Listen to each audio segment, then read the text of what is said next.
بسم الله، السلام عليكم، إن شاء الله تكونوا كامل بخير. اليوم نخيطوا بإذن الله جبة قبائلية. شريت هذا القماش الخاص بالجبة القبائلية، شريت 3 متر، قصيت قطعة طولها 3 متر وعرضها 12 سنتيمتر. القماش المتبقي هنا طويت القماش على 4، وراح نقص هذا القطعة اللي متنية على 2 بعرض القماش. طبعا هنا متني على 4، أنا راح نقص هذيك القطعة نتحصل على قطعتين. لما نخيطها تكون عندي قطعة عرضها 44 سنتيمتر وطولها 3 متر. تحصلت هنا على 3 قطع.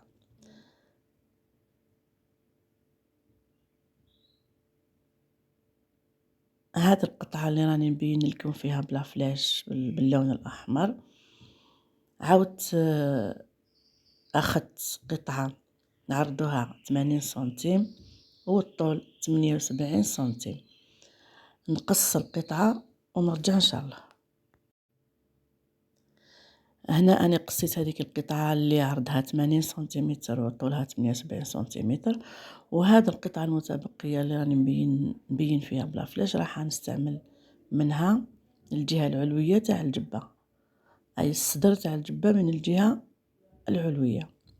نطوي القماش على 2 هكذا، ناخذ قطعة الطول تاعها يكون 30 سنتيم والعرض يكون 40 سنتيم.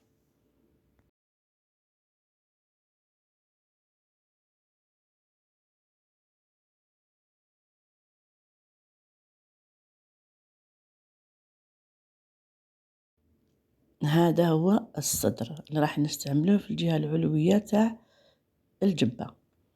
كما قلنا عرضها 40 سنتيم وطولها 30 سنتيم، القماش مطوي على 2. تحصلت هنا على 4 قطع. هذا الأول الجلال اللي يجي من الجهة السفلية، هذا الجلال اللي يجي في الوسط، هذا الصدر، وهذاك طبعا راح نستعملوه في التشرشيف في الصدر. هنا القطعة هذه الخاصة بالصدر راح نطوي القماش على 2 ونفصل الرقبة والذراعين. عفوا أني شوية مريضة.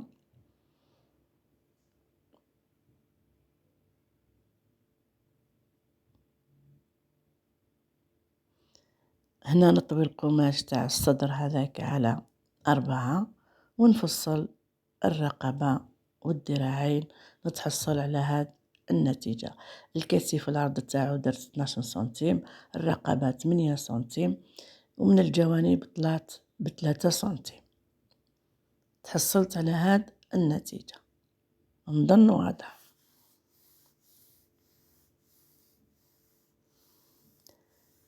هنا عندي هاد لي قالون خاص بجبة القبايل. طبعا ما راحش نستعمل هادو كامل لي قالون هادو، من بعد نشوف، من بعد تشوفوا النتيجة. هنا هذه القطعة الثانية، هنا طلعت من الجوانب ب3 سنتيم، وهنا من جهة الإبط طلعت ب5 سنتيم، وفي العرض أيضا خرجت ب5 سنتيم، وفي الوسط نزلت ب3 سنتيم. هذه الصدر تاع الجبة تاع جبة القبائل. طبعا هنا حطيت غطوال شاش باش الصدر يشد روحهم. كما قلت لكم العرض تاع الرقبة عفوا 7 سنتيم ماشي 8 سنتيم، وطول الرقبة أخذت قياس 16 سنتيم.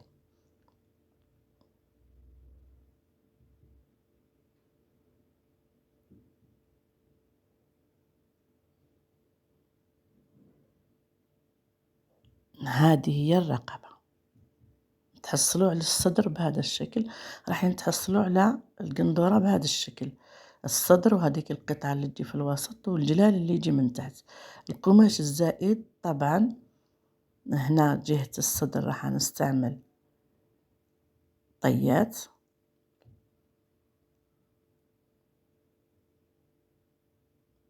وأيضا في هذاك الجلال اللي يجي من تحت راح نستعمل أيضا طيات. نتحصلوا على هذا الشكل.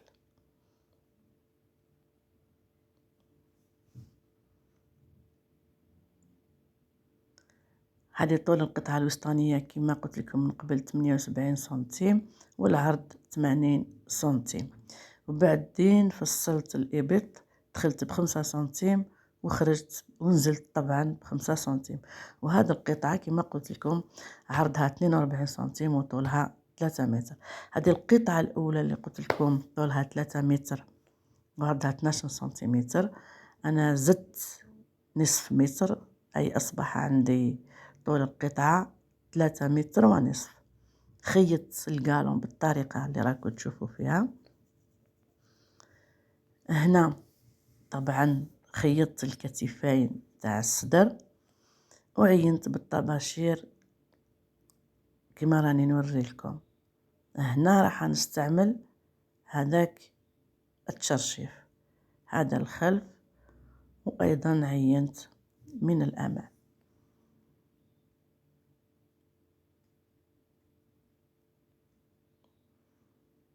هاي هنا بديت نلصق في هذيك القطعة اللي طولها 3 متر ونصف وعرضها 12 سنتيمتر. نستعمل طيات، نتبع هذيك الرسمة اللي بالطباشير طبعا،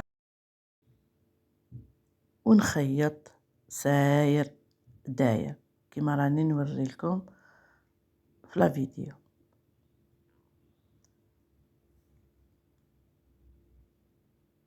نتحصلوا على هذه النتيجة. أنا هنا استعملت الإبرة والخيط.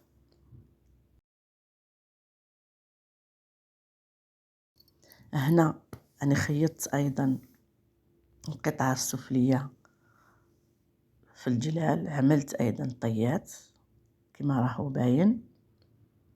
تحصلنا على هذه النتيجة. أنا هنا راح نلصق هذا الجلال في الصدر. هذا هاهو بعد ما كملت التزيين تاع الصدر، وتشوفوا ان شاء الله القندورة جاهزة.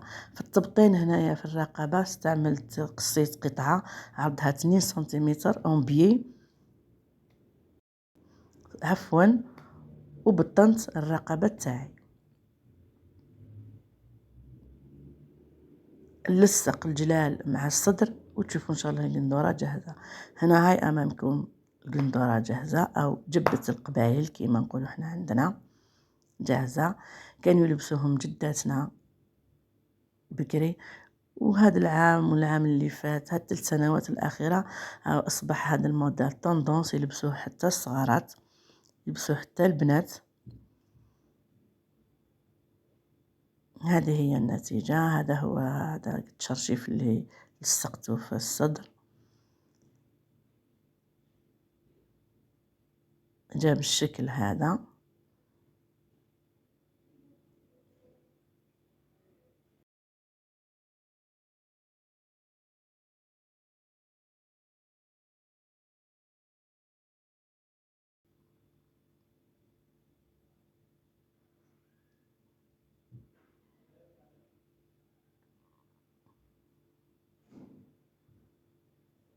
هذا الحزام تاع جبة القبايل شريته، يتباع عند اللي يبيعوا لوازم الخياطة.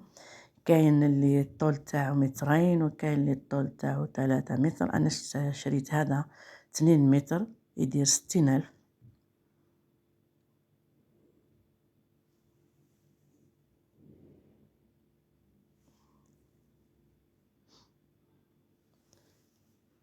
ان شاء الله تكون عجبكم هذا الموديل.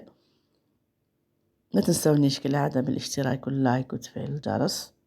ما بقى لي غير نقول لكم وما توفيقي الا بالله. اللهم صل وسلم على سيدنا محمد، والسلام عليكم ورحمة الله تعالى وبركاته.